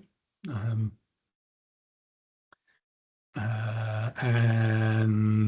know, what they talk about is they are the indispensable platform for business, marketing, advertising, company news across 19 industries. They give you the numbers straight away, so they're backing everything up. This is purely online because they don't have a print product. You know, they're straight in there with the numbers. 1 million readers a month, 2 million page views a month, 800,000 newsletter subscribers, 356 newsrooms. This is what you can buy from them. These are the different things that they sell: press office, advertising, newsletter advertising, promoted content, sponsorship, recruitment ads, you know, everything that you can buy from them. And each of these has its own little page if you want to dig into it. And then, as I say, the last thing on their thing, if you navigate it via the menu at the top here, is the rate card. Very simply, what does everything cost? A super leaderboard, 970 by 90 pixels, 300 rand CPM, medium rectangle, 300 rand CPM. So all of the price is laid out very clearly, and you can use these links to benchmark your pricing, by the way. So all of these links I'm sharing, they've got rate cards in, so you can benchmark with what you're selling compared to what the bigger publishers are selling. I think they're mostly South African links as well. This one is not a South African link. This is, sorry, there we go. This is actually an Australian influencer. So I just want to emphasize, we have to get this stuff right as community publishers, because even Instagram influencers are now producing media packs and rate cards in a very, very professional way. This is Minnie Isaac, an Australian influencer, tells you what she does. She creates beauty content that goes beyond the sponsored post, organic mention, what she does for the brand. Not a lot about how she actually connects with the readers, which I think would make it a bit stronger. But again, the numbers are all there and the rate cards all there. Very simple, 2 sides of an A4 sheet. Everything you need to know about advertising with Minnie Isaac, and where her audience is, how engaged they are, are they male or female, what age they are, all of this kind of stuff, and going back to the credibility and trust, who she's worked with in the past. Again, this was something that I didn't see in your media pack, who we've actually worked with. So she's worked with Bioderma, with Garnier, Naked Sundays, CoverGirl, Rimmel, all the brands that you're familiar with, building credibility through association there. News 24. I have their rate card. I think they have a separate document for their media pack, because their rate card is surprisingly bland and not particularly compelling. It just says, with News 24, here's the prices. So they split their stuff into 2, but I thought this is a good example of a rate card, because obviously they carry a lot of advertising, and they show you exactly what you're buying. Number 1 here is a leaderboard. It goes to the top of the web page if you're not sure about that, and you can cross-reference this, because it's a 728 by 90, and that's going to cost you 290 Rand per 1,000 impressions. Number 4 is the background branding. That's the 1400 by 440s. So that's going to cost you price on asking. Okay, so that they're not going to put a price on the takeover. That you have to ask for, I think. Yeah, okay. So they're very explicit on the pricing and on their media pack. I assume that you're aware that the rate card is really a starting point for negotiation. It's not necessarily a hard and fast, if you're not going to pay these prices, you're not going to advertise. Usually what you'll come out of a negotiation with is a bundle, which is various different advertising options at a slightly discounted rate that everybody is happy with. So there's 2 things to bear in mind with those bundles. One, when you go into a negotiation with an advertiser, know what your bottom line is, have an idea of, this is the rate card I'm going to present you. This is what I think you're going to walk away with. This is my the point that I'm going to walk away from if you won't accept this particular bundle of different options. And we want to discover more during the conversation. So we want to have a conversation. We want to understand the advertiser's needs, and we can change what that bundle is based on that. But we should have a clear idea of kind of, this is the rate card. Yeah, but this is what we usually sell. This is how we usually bundle things together. And this is the kind of bundle, if it involves giving you 100,000 page impressions for free, maybe that's the point I walk away. If you're going to buy a 4,000 Rand print ad and you want 100,000 digital impressions thrown in, maybe that works for me, maybe it doesn't. But it's good to kind of know that before you go into the negotiation. Fast Company, again, this is really nice, their media kit. I'm just going to drop the link into the chat here so you can have a look at it. Because I think the next couple I'm going to drop into the chat so you can have a look at them, and then we can talk about them together. So if you are on a laptop that you can open this up and have a look at it, there's the link in the chat. The Fast Company, you know, they've got a very, very short, oops, what am I doing here? Very short mission statement at the top, you know, explaining as simply and quickly who they are, what they do, you know, why they do what they do. Technology, design, impact, and creativity. You know, that's why they do what they do. They're dedicated to chronicling the future of business. You know, everything is in that short statement at the top. I don't need it to be wordy. Then I can show you how I can meet your needs. I can give you the numbers that back up everything I'm going to say in my meeting, how many people are in the, how many readers are in the C-suite, how many people are have a chief something or other officer in front of their title, so they're business decision makers, how many people are in top management within businesses, and how many college educated readers they have compared to other readers. So 93% of their readers are college educated, and they even go as far, you know, they have these studies that Kate is talking about where they have a really good idea of kind of average earnings, so they're not just kind of making vague statements about affordability. Their readers on average earn $190,000 a year, which is, what's that? So that's about $13,000 a month. So that's about 1.5 million a month, something, 1.5 million rand a month. No, that can't be right. 150,000 rand a month. Sorry. So yes, so they've got that there. They can afford a J tour, in other words. You know, you don't even have to ask that question. They tell you what they're going to publish because they've got their editorial calendar.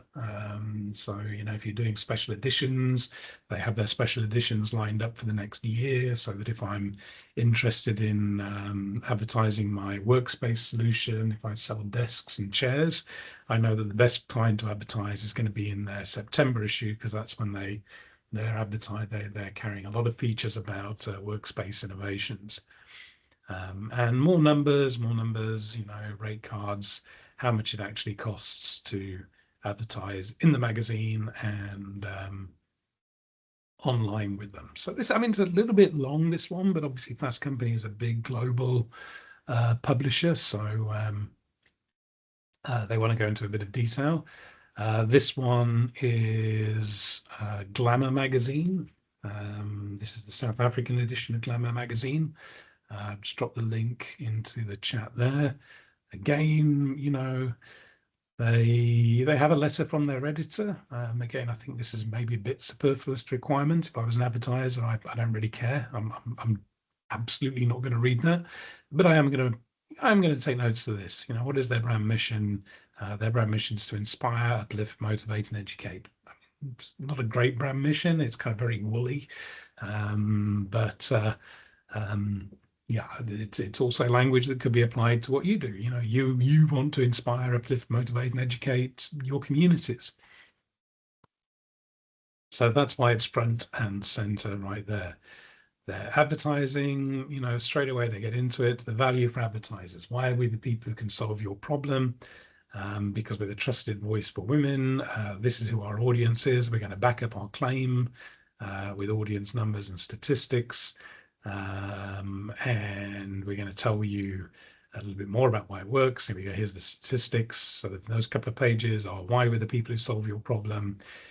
Here's the backing that up with numbers. Again, their editorial calendar, opportunities to advertise. This is what they sell. So they sell space in each themed issue.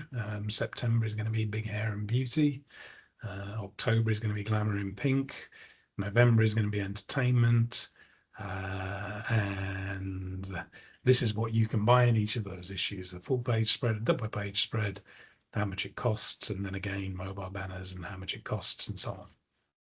A little bit more about their audience there. The order's slightly different here, but again, you know, it's very, very formulaic. It's no, there's no innovative magic in putting together a good rate card and media pack. The examples are out there, and they all follow, they all follow that 4-step process.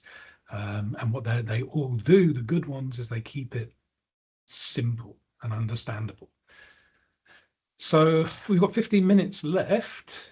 Should we take a look at your media pack, the profile that was shared? Does everybody have access to this, or at least seen it?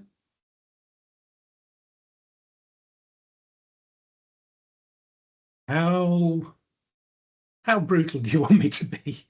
Can I speak freely and honestly and assume that nobody's going to be offended? No, you can speak. We can already see some mistakes there, but yeah. I'm Jatal, and I haven't got to page 3 where the media pack starts. Why have I already ruled you out as a potential advertiser? Be easy on us.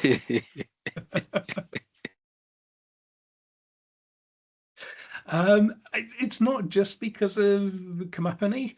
I mean, obviously, that does hint at, are you my trusted partner? Well, if you can't spell company properly, maybe not. But also, these are not your papers. You're a newspaper publisher. You're selling me newspapers. I don't know if these are your newspapers. I don't think so. I think that looks no. These are German newspapers. Look, there's I forget what you call it, a funny S. These are French newspapers. Why are you not proud of what you do? Why do you not stand by your own products enough to put them front and center of the media pack? And then on top of that, there's a typo in the table of contents. So if I'm a big major brand coming in looking to trust my advertising partner to meet my needs, you've got to be big and bold. You've got to tell me in everything, and that attention to detail is really important, because and it's hard because, as you know, your newspaper publishers, we all develop that the word blindness, when we know something so well and we look at it every day, we stop seeing where the mistakes are. That's why we have multiple levels of copy editing happen before a piece goes out to the public, because we know, when somebody is very familiar with a subject, i.e. the reporter, they're going to stop seeing the mistakes in their writing. So the same thing with the media pack. This needs to go through sub-editors. It needs to go through an independent eye who's going to say, you do not publish France football or aujourd'hui. I mean, I'm guessing the percentage of French speakers in the Free State is quite low, but what is the first thing we see? Yeah.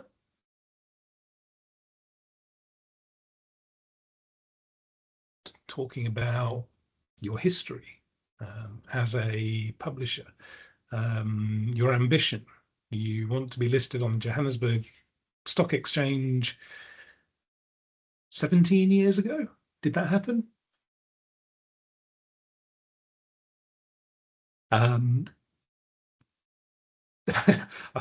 I feel like I'm just being cruel now. I'm sorry, but again, it's the first thing that people are saying, where we want to go out with these big bold statements about why we do what we do and why we are the trusted partner. Instead, we're spending a lot of time talking about ourselves, and in the kind of language that's so familiar to us, we don't even notice that this claim is 12 years old. We wanted to be listed in 2015. Well, that's a binary question then. Are you listed? And if you're not, then whatever your ambition was in 2013, if that was your primary ambition, you failed at it. Are you my trusted partner? Over the past 2 decades, the group has evolved. I'm a bit confused. You're incorporated in 2013, but you're 2 decades old. The numbers don't make sense. They don't add up. And I want numbers. I want numbers that mean something to me. If you can't report on how long you've been around as a cooperative, how can you possibly report accurately on the effectiveness of my advertising rand, the money that I'm spending with you, that I'm trusting you to be effective on my behalf? I'm starting to quite like this, your mission and strategy, but you don't have users. The users aren't why you do what you do. You have readers, you have communities, you have people.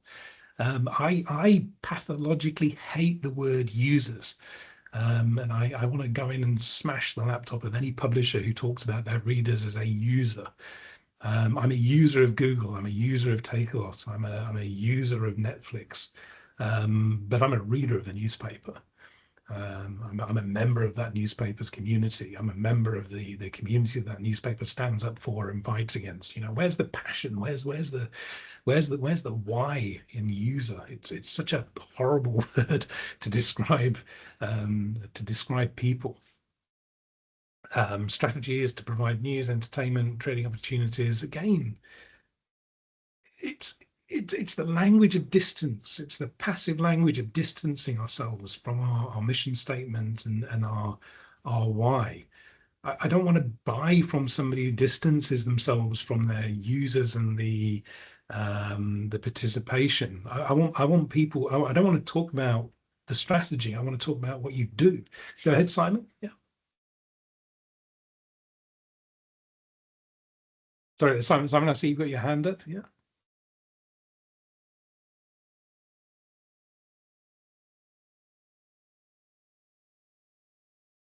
You're on mute if you're talking.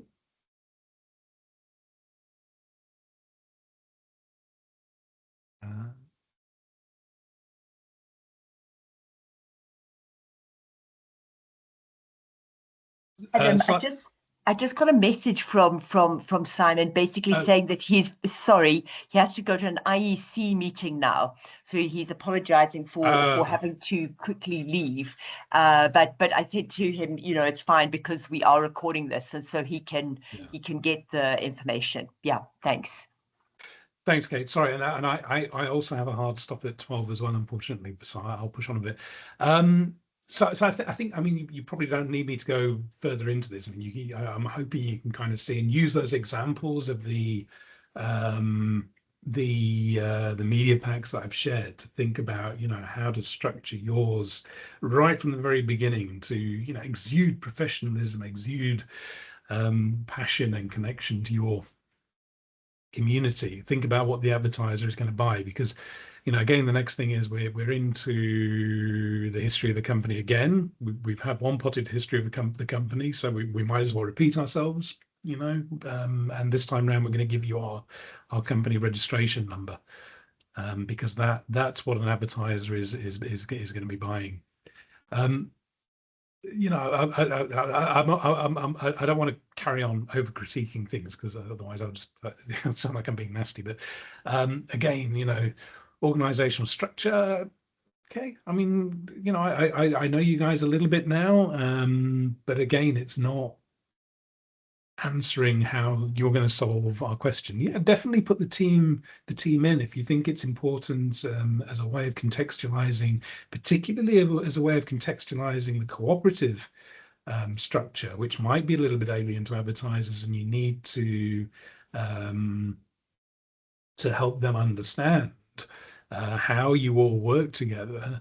But generally speaking, when we're looking at pitch decks of any sort, we say, keep the team stuff to the end, because again, thinking back to the inverted pyramid part of it, from a purchaser's point of view, it's not the most important part. It is the part that you can cut for time. It's the part that you can let them read at their leisure, the context, the additional information. It's not the hard sell. Products and services, again, I see a lot of logos. I don't really know what any of them mean. I assume they're all newspapers. Are they newspapers and websites? Which ones are both? Which ones have strong Facebook numbers? Which ones have strong WhatsApp numbers? This is where, if you look at these other examples I gave you, If you look at like Biz Community or News 24, where they have multiple products they're selling across, but also the magazine, the you know, Glamour and Fast Company, where they have specific areas of the websites and magazines they're selling into. You know, they will really clearly break it down and take you by the hand through it. Biz Community, where are we? Here we go. So they have all, you know, they'll let you view their information through the lens of the types of advertising or the sectors that they address. Media 24 obviously breaks everything down by its constituent publications, and so on. So again, where are we? Lost it now. Yeah, again, you know, I need to know a little bit more about what I'm actually buying and who I'm buying from. And this is a great opportunity to get those numbers in. You know, the big number at the top, 150,000 people per month, fantastic. But don't be afraid of breaking it down. Don't feel like you're going to be devaluing that by showing where that range comes from. Yeah, you're selling on the collective, but it's also good for me to know that you know, these individual publications which reach individual geographic locations are also part of that. And also, you know, it's also about transparency and being honest. If you've got 150,000 people across all the publications, but 100,000 of them are coming from a single geographic location, like this one, then maybe that's not a good company. You know, maybe you're not the right person for the advertiser to do business with. Market presence, again, very text heavy. I'm not sure what I'm supposed to take away from this. You're smaller than Media 24 and multi-choice. You know, again, this is something you can explain in numbers. When people see, so it's one of the jobs that I do quite a bit of is data journalism.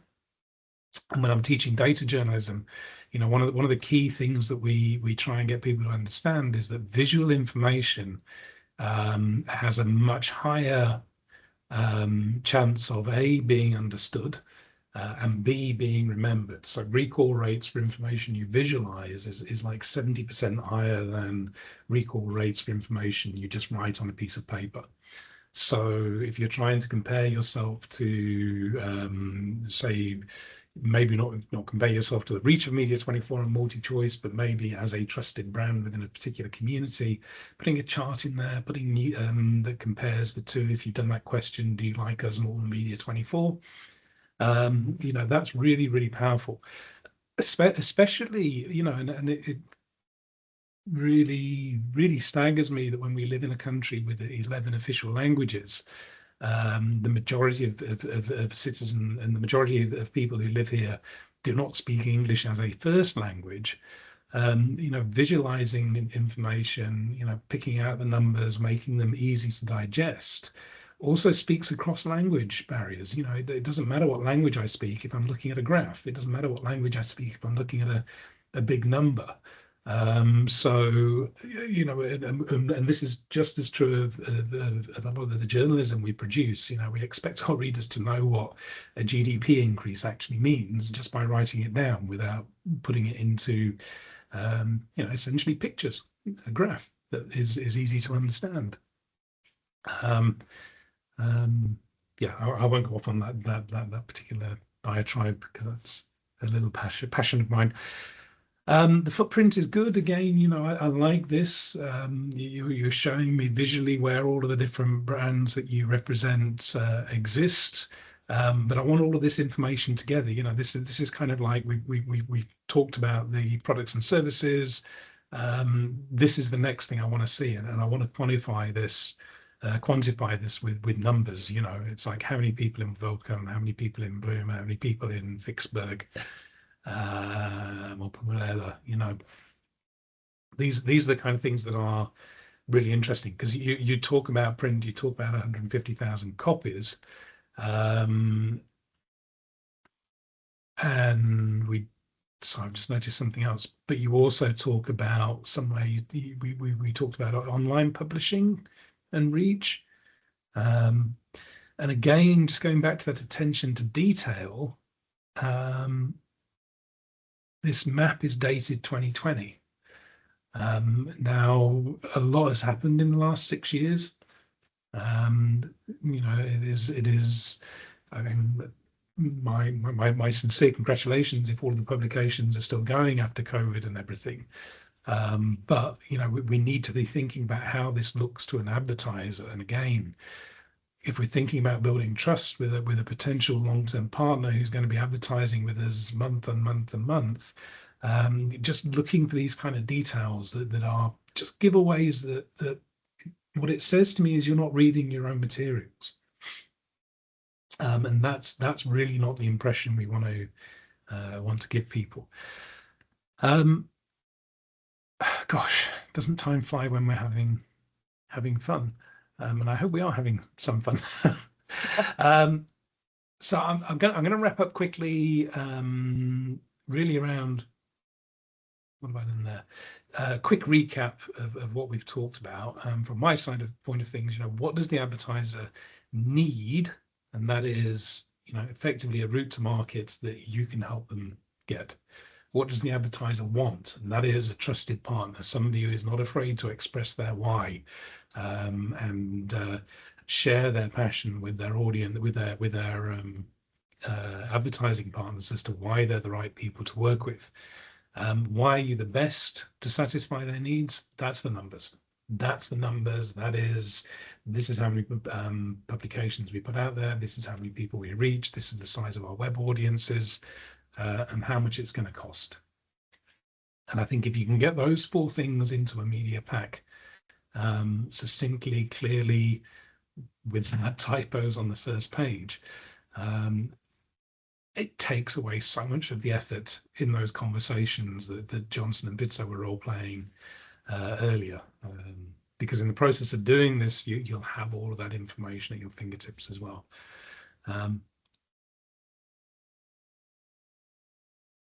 I'll come back to this another time. I think this is a separate subject. This is about how do we report success to our partners, but that's something that takes a little bit of time to dig into. But again, thinking about, so you've advertised with me, what do I give you to show the effectiveness of your campaign? Again, not something that we have a spectacular track record of as an industry, but is really important to advertisers. You know, contextualizing the impact of their spend, helping them to understand how they got return on investment and value for money. But for now, I am going to have to leave it because I do have to jump off for another call. But has this been so useful? much, Adam. Has this has this been useful? Has it? I feel like I always feel like at the end of these things, I ended up talking a lot, and that's never my intention going into it. But you know, is there stuff that you can take away and do practically straight away from this? Yes, thank you, Johnson. I mean, I can. So Adam, thanks so much. This is great. We will do send us this deck, and we'll send out the deck to our Free State members. We've got the recording, which is fantastic, and I think that we should have a follow-up session at some point. I think you know, the co-op should probably rework this pack, and then send it out to you again. Yeah. I don't know, colleagues, if you agree with me on that one, but to be very practical, I think that might help. But Adam, thank you very, very, very much. Thank you, colleagues, for being on this call. I think I found it really helpful. So great, thank you. Please do, yeah, no, please, if you're reworking a media pack, please send it to me. Let me have a look at it. I want to see how it progresses and changes, and I'm more than happy to give you feedback and you know, just getting somebody else to look at it from outside the organization. I mean, you can see straight away every little typo becomes more obvious when it's an Excel pair of eyes to it. So yeah, please send me stuff. And yeah, there's tons of stuff we can do as a follow-up. We can look at, you know, reporting, advertising. We didn't talk about anything to do with the advertising funnel and how to build a lead generation funnel and CRM and all of those things as well. But even just this, I hope, you know, just talking about the presentation of what we do to external people. I get quite passionate about it because for me it's not just about advertisers. Like I'm saying with Black Ballad, it's exactly the same conversation I have with people when we talk about editorial development as well, and audience development. It's like if you can get into the habit of being really clear about what you do and why you do it, and most importantly why you do it, so many of those challenges about reaching people, making money, finding the right revenue streams, they just fall into place because it gives you direction and it lets people find you and understand you, you know. Definitely Thank makes you very sense. much. Definitely, definitely. Yes. Thank you. Take Oh, care, everybody. thanks everybody. No, thank you. Thanks for Thank your you very time. much. Bye. Thank you. Bye bye. Bye bye.